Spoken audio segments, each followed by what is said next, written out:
Bonjour à tous et à toutes, j'espère que vous allez bien. On se retrouve aujourd'hui pour la présentation d'un nouvel outil pédagogique qui s'appelle le Pictomenu.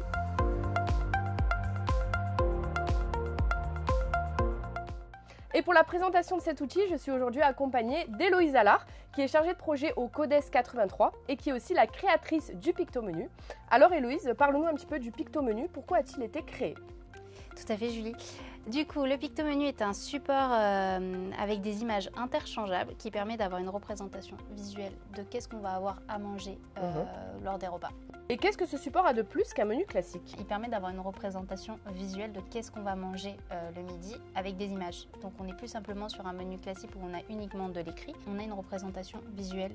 Et donc ça permet à des personnes qui vont, situation de handicap ou pas, peuvent être stressées.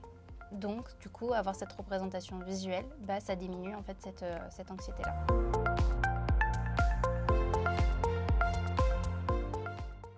Et de quoi est composé ce menu ? Alors, quand vous téléchargez le menu, il est composé en deux parties. Vous avez un imagier alimentaire avec du coup les pictos, et vous avez la deuxième partie à découper. Donc là, on l'a présenté sous forme de classeur. Et ces images viennent se coller sur le support menu en A3, voilà, qui est plastifié et réutilisable.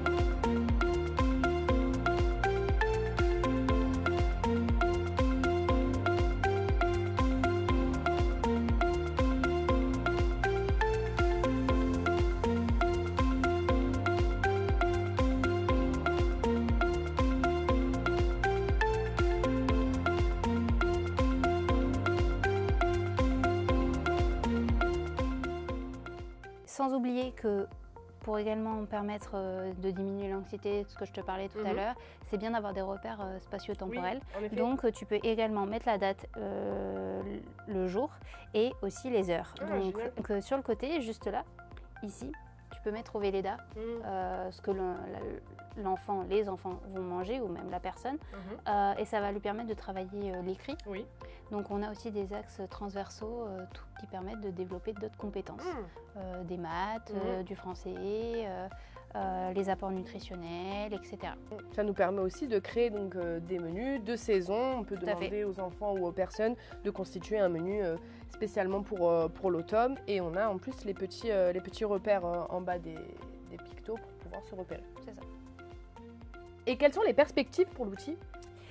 Cet été, en fait, on a pu le mettre en place dans des centres de loisirs, ce qui nous a permis de recueillir en fait qu'est-ce qui fonctionnait, qu'est-ce qui fonctionnait pas, etc.